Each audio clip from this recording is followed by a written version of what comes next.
Hello everyone, welcome back to Indian super nerd.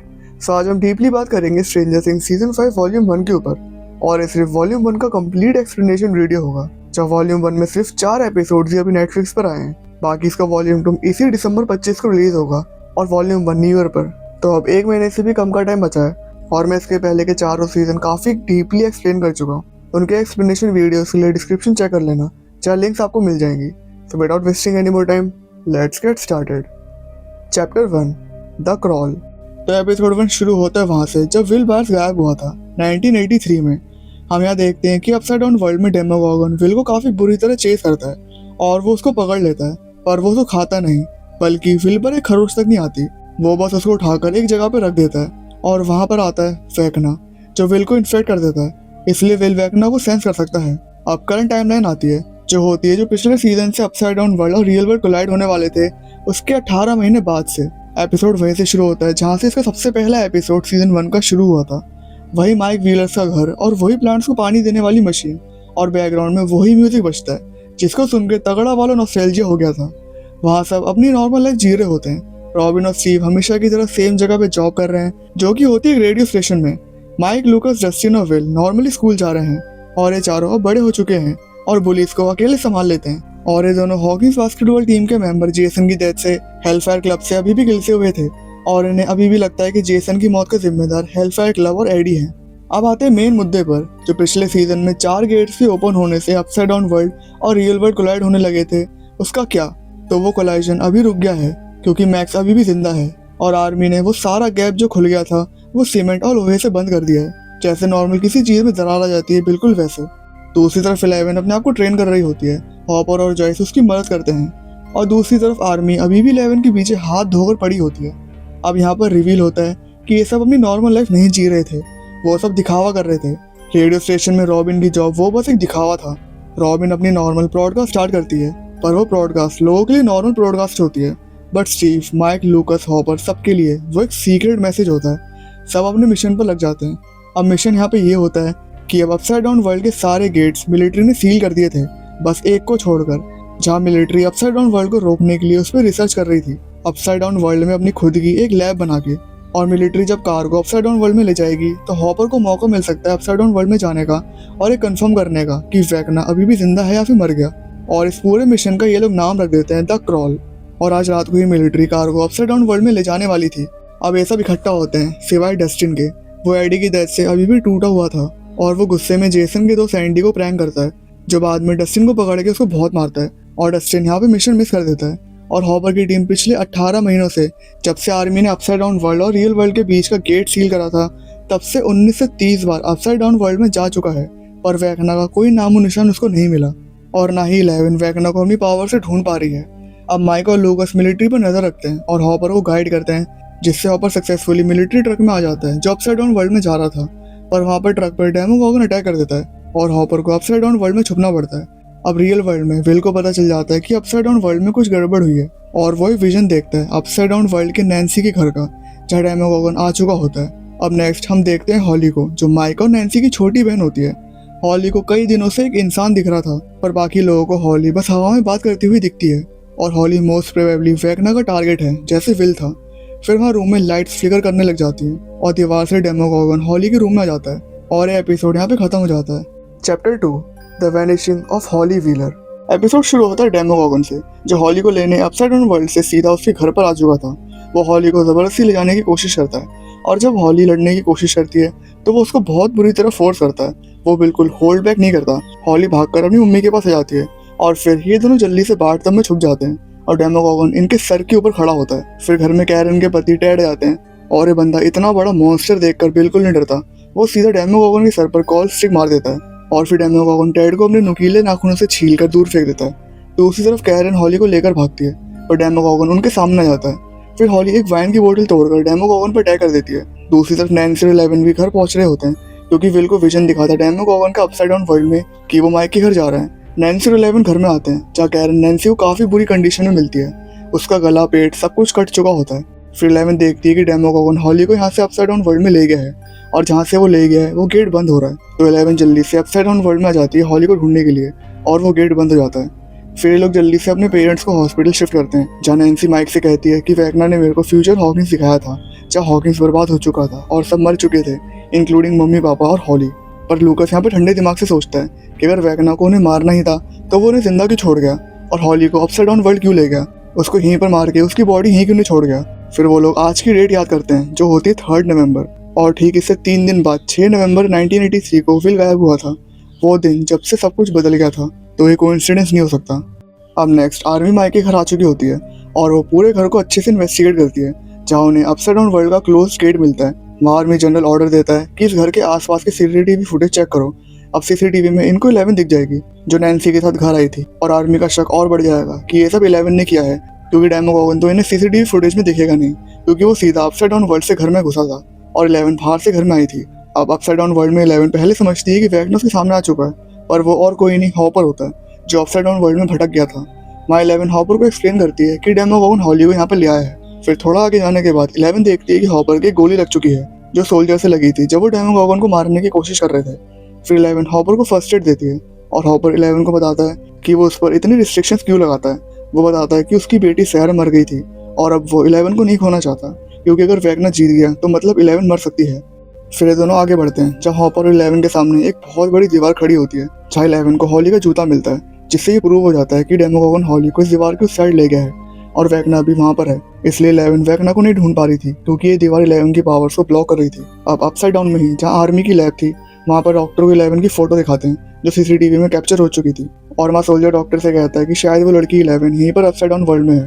दूसरी तरफ will एक प्रीवियस विजन याद करता है, जो वुड्स में आया था। ये विजन मिलिट्री कॉन्वॉय पर डेमोगोगन के हमले से सिमिलर था। ये विजन इतना स्ट्रॉन्ग था कि विल को लगा जैसे वो डेमोगोगन के माइंड के अंदर था। उसका थॉट और साइड फील कर पा रहा था, जैसे हाइव माइंड कनेक्शन वापस एक्टिवेट हो गया हो।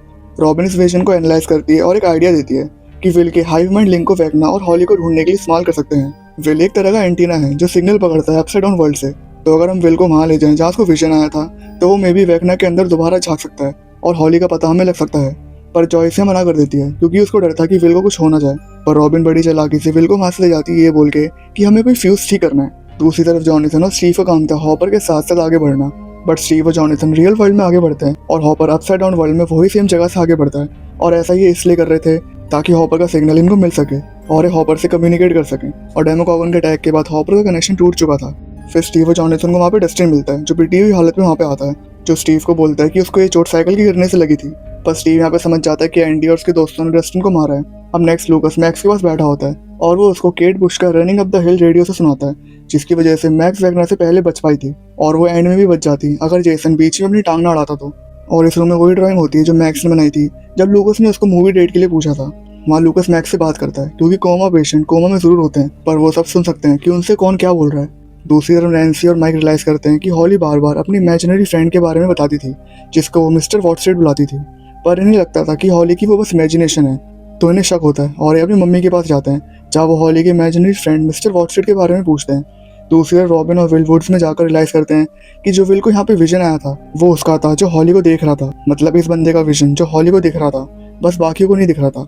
दूसरी तरफ कैरन माइक और नैन्सी को पेपर पर लिख के बताती है कि मिस्टर वॉटस्ट्रीट का पहला नाम हॉली ने हेनरी बताया था। ये देखकर दोनों के होश उड़ जाते हैं। अब दूसरी तरफ विल को भी रियलाइज हो जाता है कि मैं वेगना का विजन देख रहा था जो हॉली को स्टॉक कर रहा था। फिर हेनरी हॉली को अपने घर तक क्रील हाउस के अंदर ले जाता है, जहाँ वो हॉली के दोस्तों और उसकी फैमिली को भी लाने की बात करता है। तो अगला नंबर उसके दोस्तों का होने वाला है और ये एपिसोड यहाँ पे खत्म हो जाता है। Chapter 3 the Turnbo trap. Episode शुरू होता है हॉपर और 11 से, जो अपसाइड डाउन वर्ल्ड में हॉली को तलाश रहे होते हैं। तभी उनके सामने जो जायंट सी एक दीवार आ गई थी, तो हॉपर और 11 उस दीवार को काटने की कोशिश करते हैं ताकि वो उस दीवार के उस पार जा सके जहाँ मोस्ट प्रोबेबली हॉली और वेगना छुपे हुए हैं। पर ये दीवार बहुत मजबूत होती है और ये दोनों उस दीवार को नहीं काट पाते। फिर 11 को अचानक से बहुत स्ट्रॉन्ग माइग्रेन होने लग जाता है और हॉपर स्पॉट करता है कि दूर से सोल्जर्स आ रहे हैं और उनके पास उनकी गाड़ी में एक डिवाइस है जिससे ऐसी फ्रीक्वेंसी निकल रही है जो 11 के दिमाग को इफेक्ट कर रही है। तो मतलब यहाँ मिलिट्री को 11 की वीकनेस पता चल चुकी है। फिर हॉपर 11 को लेकर किसी सेफ जगह छुपता है। फिर हॉपर सोल्जर से डील करता है और उस डिवाइस को शूट करके तोड़ देता है, जिससे 11 रिकवर हो जाती है। फिर हॉपर और 11 एक सोल्जर को पकड़कर उससे पूछते हैं कि वो दीवार क्या है, पर वो कुछ भी बताने से मना कर देता है। फिर 11 उसके दिमाग में घुस के ये पता करती है कि ये सोल्जर डॉक्टर के के लिए काम करता है और ये डॉक्टर 11 के पीछे हाथ धो के पड़ी हुई थी। वहाँ 11 देखती है कि यहाँ पे अपसाइड डाउन वर्ल्ड में एक लैब के अंदर एक सीक्रेट वॉल्ट है, जहाँ कुछ ऐसा है जो उन्होंने बंद करके रखा है या कैद कर रखा है। और जो भी उस वॉल्ट के अंदर है वो 11 जैसा है और उसकी कमजोरी है। और 11 यहाँ पे ये अज्यूम कर लेती है कि मिलिट्री ने वैगना को कैप्चर करके उस वॉल्ट में बंद कर रखा है। और ये तब करा होगा जब वैगना अपने आप को इंजरी से हील कर रहा था, जब स्टीव, नैन्सी और रॉबिन ने उसको जला दिया था और गोलियों से भून दिया था। और रशिया में हॉपर और मुरे ने डेमोडॉग्स और डेमोगॉगन को मार डाला था, जिससे वैगना और वीक हो गया। क्योंकि आप सब तो जानते हैं कि वैगना और सब क्रिएचर्स एक दूसरे से हाइव माइंड की वजह से कनेक्टेड है। अब नेक्स्ट स्कूल का सीन आता है जहाँ डेरेक होता है, जो होता है वैगना का नेक्स्ट टारगेट। अब वैगना यहाँ हॉली को लाने से पहले उसने हॉली का ट्रस्ट जीता था, उससे दोस्ती करके, उससे फ्रिक्वेंटली रियल वर्ल्ड में मिलके। और वैगना हॉली के साथ साथ और बच्चों से भी मिल रहा था ताकि वो और बच्चों को हॉली की तरह अपसाइड डाउन वर्ल्ड में ला सके। ये पूरी जगह जहाँ हॉली और वैगना अभी हैं, ये रियल वर्ल्ड नहीं है। ये हेनरी जो वैगना है उसकी मेमोरीज हैं। हॉली अब अपसाइड डाउन वर्ल्ड में है और वहाँ से ये सब देख रही है हेनरी की मेमोरीज में। अब हेनरी हॉली से कहता है कि तुम इस बड़े घर में एंजॉय करो, आज पूरा दिन मैं किसी काम से बिजी हूँ। और वो ये कह के वहाँ से चला जाता है। अब रियल वर्ल्ड में पूरा ग्रुप एक जगह इकट्ठा होता है। वहाँ विल उनको अपना हाइव माइंड कनेक्शन समझाता है कि जिस दिन हॉली गायब हुई थी तो मुझे वुड्स में विजन दिखाई दिया था और वो विजन में हेनरी की आंखों से देख रहा था, पर मैं हॉली के दिमाग में भी था। अब इस बात को अच्छे से समझते हैं तो देखो, वैगना रियल वर्ल्ड में बच्चों को हंट कर रहा है और सीजन 4 में हमें अच्छे से पता चल गया था कि वैगना अपने टारगेट के दिमाग में जाकर उसका शिकार करता है। और ऐसे ही उसने क्रिसी, फ्रेड पैट्री को मारा था। वो था तो अपसाइड डाउन वर्ल्ड में ही, पर वो अपने टारगेट के दिमाग में जाकर उनको शिकार कर रहा था। तो ऐसे ही वैगना हॉली के दिमाग में घुसने की कोशिश कर रहा था, तो इसलिए विल हॉली की आंख से देख पा रहा था जब वो गोल गोल घूम रही थी, और इससे विल को चक्कर आ गया। और स्कूल में जब वो रॉबिन के साथ आया था तो उसको एक और विजन दिखा था जो था डेरेक का। तो वैगना डेरेक के दिमाग में भी घुसने की कोशिश कर रहा है और इसलिए हाइव माइंड की वजह से वो डेरेक की आंखों से देख पाया, क्योंकि वैगना डेरेक के माइंड में है। और हाइव माइंड कनेक्शन की वजह से जो वैगना देख पा रहा है वो विल भी देख पा रहा है। अब यहाँ पे एक सवाल और आता है कि विल ये सब कैसे कर पा रहा है, और इसका आंसर ये है क्योंकि वैगना ने विल को अपने हाइव माइंड से कनेक्ट कर दिया था, जैसे उसने माइंड फेयर, डेमोडॉग्स और डेमोगॉगन को करा था। अब विल को नेक्स्ट टारगेट पता था, तो ये सब प्लान बनाते हैं कि हम डेरेक को आज रात किसी सेफ जगह पर रख देंगे, और जब डेमोगॉगन डेरेक को लेने के लिए आएगा तो हम उसको ट्रैप कर लेंगे और उस पर एक ट्रैकर लगा देंगे, जिससे हम रियल वर्ल्ड में रहकर उसको अपसाइड डाउन वर्ल्ड में ट्रैक कर सकते हैं कि वो वैगना से कौन सी जगह पे मिलेगा। फिर मुरे इन्हें वेपन्स और बाकी का सामान ला कर देता है जिससे डेमोगॉगन को ट्रैप कर सकें। अब इनके इस प्लान में इंक्लूड होती है एरिका, क्योंकि एरिका टीना की बेस्ट फ्रेंड होती है और डेरेक टीना का भाई होता है। और आखिरकार हमको टीना देखने के लिए मिल ही गई कि टीना आखिरकार है कौन। फिर एरिका बेहोशी वाली मेडिसिन पाए में डालकर ले जाती है, जहाँ घर में सब बेहोश हो जाते हैं। फिर सब डेरेक, टीना और इनके मम्मी पापा को सेफली वहाँ से ले जाते हैं और पूरे घर में ट्रैप सेट करते हैं डेमोगॉगन को पकड़ने के लिए। और ट्रैकिंग टीम बाहर वेट करती है जिसमें डस्टिन और स्टीव होते हैं। अब लाइट्स फ्लिकर करने लगती हैं और डेमोगॉगन घर के अंदर डेरेक को लेने के लिए आ चुका होता है, पर हमें डेमोगॉगन को डेरेक की जगह एक डमी मिलता है। लूगस उस पर कैरोसिन के गुब्बारे मारकर उसको अपने पीछे लाता है, जहाँ उसको नीचे गिराकर जाल में फंसा देते हैं और नैन्सी उस पर ट्रैकर लगा देती है। फिर डेमोगॉगन वहाँ से अपसाइड डाउन वर्ल्ड में भाग जाता है। अब ट्रैकर का पीछा रियल वर्ल्ड में ट्रैकिंग टीम करती है, पर बीच रास्ते में डेमोगॉगन अपना रास्ता बदल देता है, और वो इसलिए क्योंकि डेरेक जा चुका था और उसने देख लिया था कि वो कहाँ पर है। और अगर डेरेक को पता है कि वो कहाँ है तो वैगना को भी पता है कि वो कहाँ है, क्योंकि वैगना डेरेक के माइंड में है। और वैगना को पता है कि डेरेक कहाँ है, तो डेमोगॉगन को भी पता चल गया कि डेरेक कहाँ पर है। तो वो डेरेक को लेने के लिए आ रहा होता है, जो होता है जॉयस, रॉबिन और विल के साथ। फिर डेमोगॉगन जैसे ही उस जगह पे पहुंचता है तो विल का हाइव माइंड कनेक्शन स्ट्रांग हो जाता है और वो डेमोगॉगन की आंखों से देखने लगता है। फिर डेमोगॉगन अचानक से पीछे होने लग जाता है और स्टीव उसको गाड़ी से उड़ा देता है। फिर डेमोगॉगन दोबारा अपसाइड डाउन वर्ल्ड में भाग जाता है। फिर स्टीव भी उसका पीछा करते करते अपसाइड डाउन वर्ल्ड में घुस जाता है। और अब अपसाइड डाउन वर्ल्ड में 6 लोग फंसे हुए थे, एक हॉपर, दूसरी 11, तीसरा डस्टिन, चौथा स्टीव, पांचवी नैन्सी और छठवां जॉनथन। अब नेक्स्ट वैगना की मेमोरी में हॉली को एक लेटर मिलता है हेनरी की तरफ से कि इस जगह पर आ जाओ। फिर हॉली उस जगह पर जाती है जहाँ उसको मैक्स मिलती है और ये एपिसोड यहाँ पे एंड हो जाता है। अब मैक्स का यहाँ पर होने का ये मतलब है कि मैक्स भी हेनरी की मेमोरी में है। अब इसके बारे में हम डीपली बात करेंगे इसके फाइनल एपिसोड 4 में। Chapter 4 sorcerer. एपिसोड शुरू होता है स्टीव और बाकी सबसे जो अपसाइड डाउन वर्ल्ड में डेमोगॉगन का पीछा कर रहे होते हैं। तभी डस्टिन और स्टीव की थोड़ी बहस हो जाती है और स्टीव वो गाड़ी वहाँ एक बड़ी दीवार में ठोक देता है। बाहर रियल वर्ल्ड में विल जब हाइव माइंड में था तो वो वैगना के दिमाग की हल्की सी एक झलक देख लेता है, जहाँ हॉली कैप्चर होती है और उसके साथ 3 बच्चे और होते हैं और इन चारों के मुंह में टेंटिकल्स होते हैं। इसका मतलब वैगना इनको भी अपने हाइव माइंड का हिस्सा बना रहा है, जैसे उसने विल को बनाया था। दूसरी तरफ मिलिट्री टाउन के बच्चे उठा रही होती है, क्योंकि डॉक्टर के को शक था कि हॉली के गायब होने के 24 घंटे बाद 3 बच्चे और गायब हो गए थे। और इसका पूरा शक 11 में डालती है कि ये उसने ही करा है, हॉली को गायब और उसके पेरेंट्स की ऐसी हालत कि वो हॉस्पिटल में पड़े हुए हैं। तो उसने बच्चे घर से उठवा लिए ताकि उन बच्चों को चारे की तरह इस्तेमाल कर सकें 11 को पकड़ने के लिए।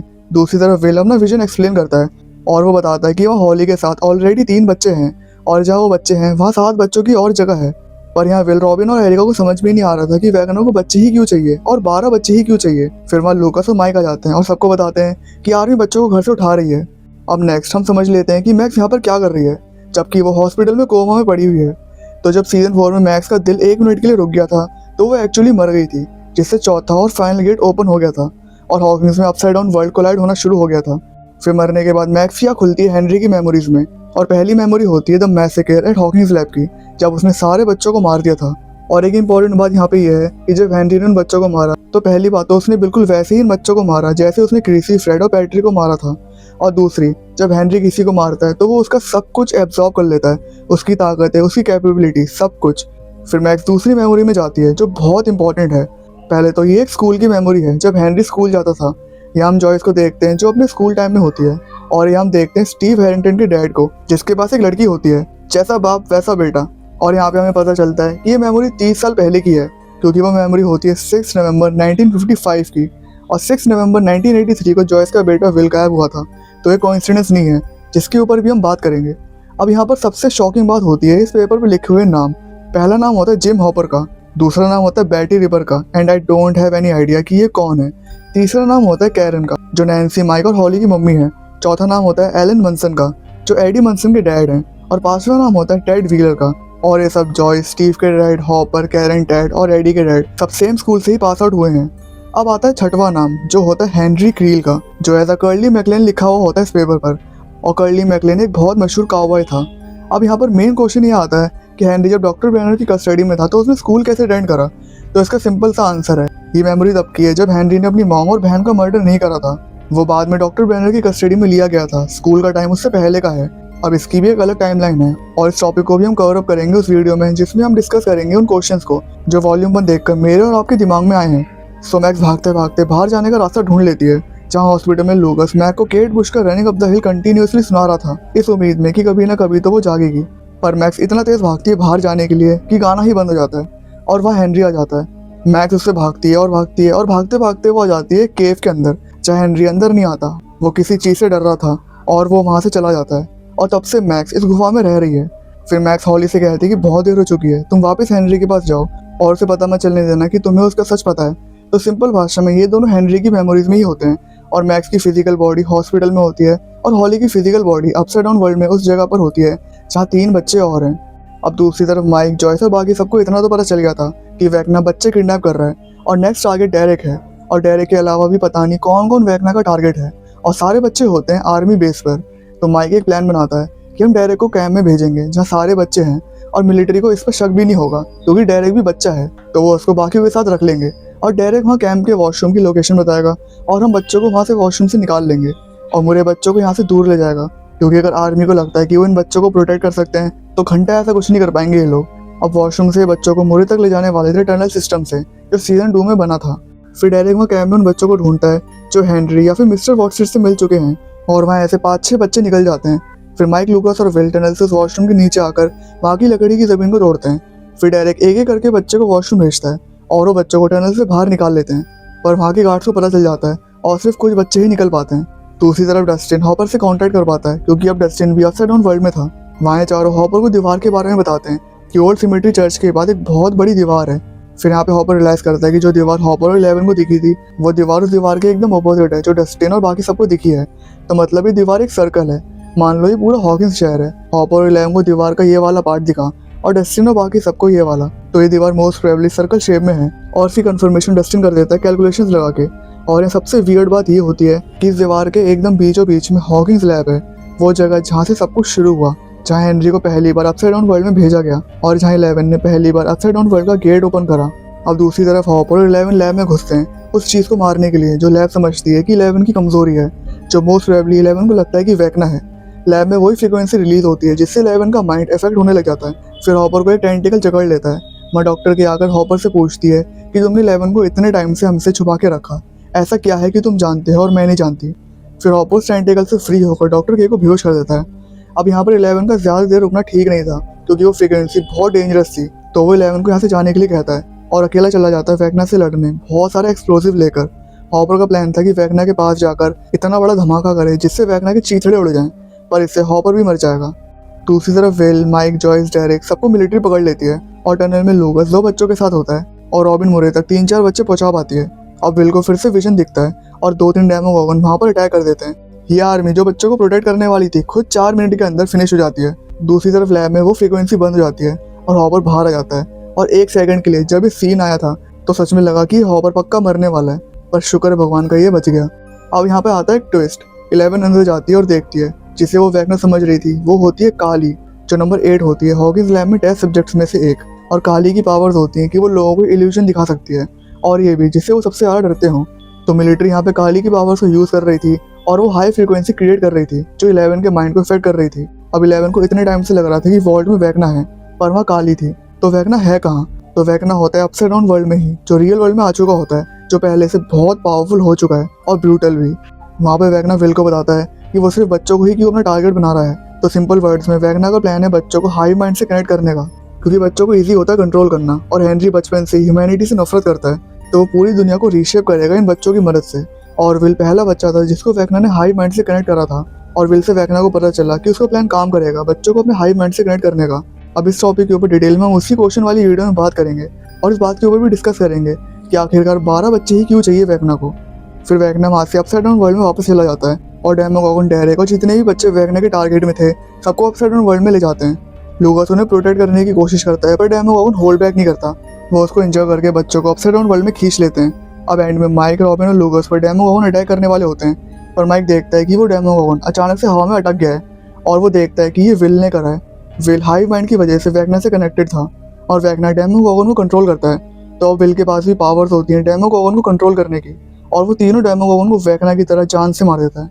और ये पूरा सीन एकदम इतना एपिक होता है और एंड में विल की नाक से भी खून आता है, जैसे 11 की नाक से आता है जब वो अपनी पावर्स यूज करती है। तो सिंपल भाषा में विल के पास भी पावर्स हैं, क्योंकि 11 और जितने भी टेस्ट सब्जेक्ट हैं सबको पावर हेनरी से मिली है, और ऐसे करके विल के पास भी पावर्स आ गई हैं हेनरी की वजह से, क्योंकि हेनरी ने ही विल को अपने हाई माइंड से कनेक्ट करा था। और वॉल्यूम 1 यहाँ पे एंड हो जाता है। मैंने बहुत सारी चीज़ों के ऊपर डीपली बात नहीं करी है, जैसे 12 बच्चे ही क्यों, उस दीवार के बीच में हॉकिंस लैब के होने का क्या मतलब है, और हेनरी स्कूल में कैसे था जब वो डॉक्टर बैनर की कस्टडी में था। तो इसके ऊपर अलग से वीडियो में बात करेंगे। And I know it welcome to Derry भी पेंडिंग है, इसके ऊपर हम जल्दी ही बात करना स्टार्ट करेंगे। एंड मार्वल की टेंशन मत लो, डूम्सडे के रिलीज होने से पहले इस चैनल पर मार्वल की पूरी स्टोरी आपको मिल जाएगी। और डूम्सडे से याद आया, अब हम कुछ ही दिन दूर है डूम्सडे के ऑफिशियल ट्रेलर से, और एवेंजर्स की मूवी का लास्ट ट्रेलर एंड गेम का था जो 2018 में आया था, जिसको 7 साल हो चुके हैं। सो अवेंजर्स डूम्सडे का ट्रेलर इंपॉर्टेंट है जिसको ब्रेक डाउन करेंगे।